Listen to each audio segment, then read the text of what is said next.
दोस्तों, वैदिक युग का अंत होते होते समाज का और विकास हुआ। अब समाज वर्ण व्यवस्था और जनपद के अंतर्गत बंट गया था। वर्ण व्यवस्था के अनुसार समाज अब ब्राह्मण, क्षत्रिय, वैश्य, शूद्र इन चार भागों में बंट गया था। जनपदों का विस्तार हुआ। यही जनपद धीरे धीरे महाजनपद बने और महाजनपद काल की शुरुआत हुई। प्राचीन भारत में 16 जनपद थे, जिसमें से एक था मगध का महाजनपद, जो सभी जनपदों में सबसे अधिक शक्तिशाली था। मगध में कई राजवंशों ने शासन किया। उन्हीं में से एक नंद वंश था। ये वंश प्राचीन भारत का और मगध महाजनपद का एक ऐसा शासक वंश था जिसने संपूर्ण उत्तर भारत को एक कर दिया और एक शक्तिशाली साम्राज्य स्थापित किया। इस कहानी में हम नंद वंश के आरंभ, विस्तार, शासन प्रणाली, प्रमुख शासकों और इसके पतन की कहानी को विस्तार से समझेंगे। तो शुरू करते हैं नंद वंश की दिलचस्प कहानी। नंद वंश का शासन काल इतिहासकारों के अनुसार 344 ईसा पूर्व से 322 ईसा पूर्व तक का है।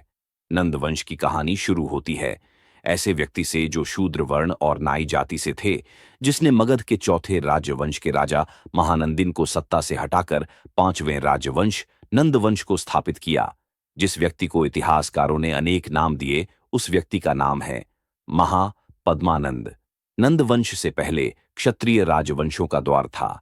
नंद वंश भारत का पहला शूद्र राजवंश था। क्षत्रियों का विनाश करने के कारण महापद्मानंद नंद को सर्वेक्षत्रांतक नाम दिया गया। उन्हें दूसरा परशुराम और उग्रसेन भी कहा गया है। महापद्मानंद नंद के अन्य उपनाम हैं। एकराट राजाओं का राजा महापद्मानंद नंद को भारत का पहला ऐतिहासिक सम्राट कहा जाता है। नंद वंश का शासन दक्षिण में कुरु से गोदावरी घाटी तथा पूर्व में मगध से नर्मदा तक फैला हुआ था।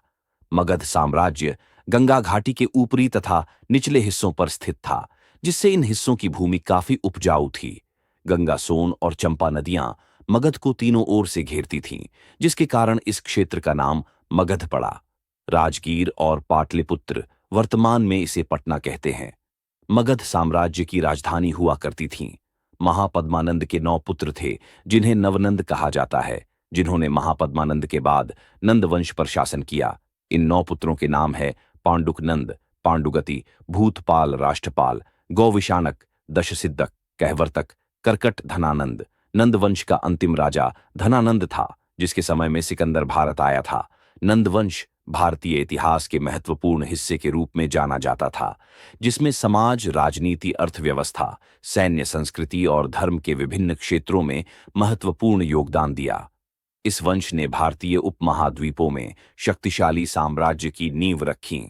अपने शासनकाल के दौरान कई महत्वपूर्ण सुधार और उपलब्धियां हासिल की। महापद्मानंद को केंद्रीय शासन पद्धति का जनक कहा जाता है, क्योंकि उन्होंने अपने समकालीन अन्य जनपदों को जीतकर एक सुदृढ़ केंद्रीय प्रशासन की नींव रखी थी।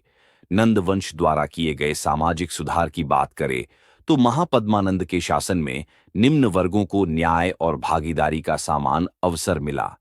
नंद वंश के शासन के दौरान ही बौद्ध धर्म और जैन धर्म का प्रचार प्रसार हुआ।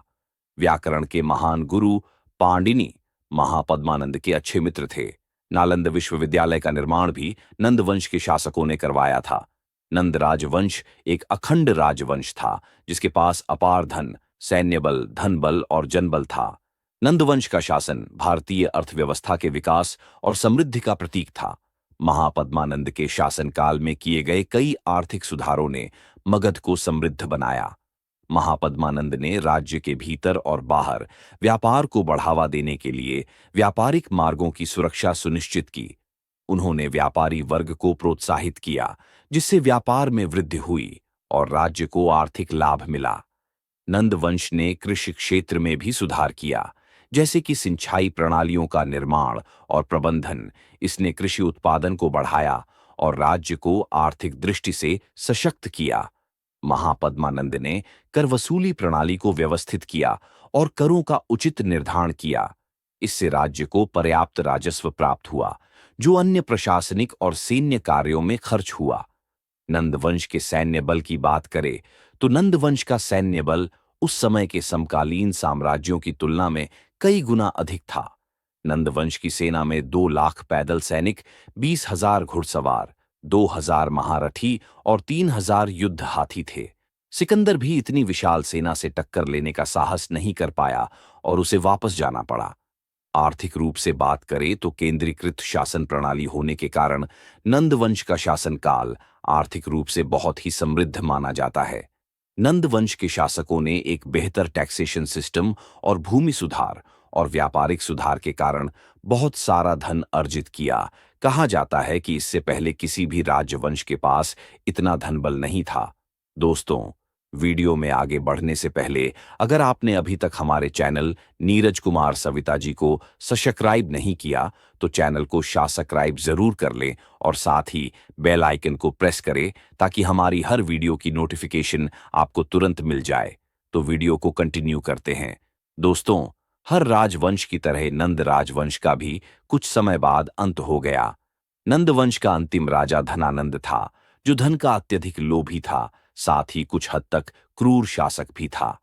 राजा धनानंद ने धन के लालच में अपनी प्रजा पर तरह तरह के कर लगाने शुरू कर दिए, जिससे जनता में असंतोष व्याप्त हो गया और जनता राजा धनानंद के खिलाफ हो गई। इसके साथ में एक और घटना हुई जिसमें नंद वंश का अंत हो गया। जैसा कि हम लोग जानते हैं, राजा धनानंद के समय में सिकंदर ने भारत पर आक्रमण किया था। ये बात आचार्य चाणक्य को पहले पता हो चुकी थी कि सिकंदर भारत में हमला करने वाला है। आचार्य चाणक्य राजा धनानंद के पास जाते हैं और राजा धनानंद से अनुरोध करते हैं कि राजा धनानंद एक महान राष्ट्र अध्यक्ष होने के नाते सिकंदर को भारत पर हमला करने से रोके। लेकिन धनानंद ने भरे दरबार में आचार्य चाणक्य को भला बुरा कहा और उनका अपमान करके भरे दरबार से निकाल दिया। आचार्य चाणक्य इस अपमान को सहन नहीं कर सके और उन्होंने प्रतिज्ञा की कि जब तक नंदवंश का सर्वनाश नहीं कर दूंगा तब तक वह चैन से नहीं बैठेंगे। उन्होंने प्रतिज्ञा ली कि राजा धनानंद के रक्त से वो अपने केस धोएंगे।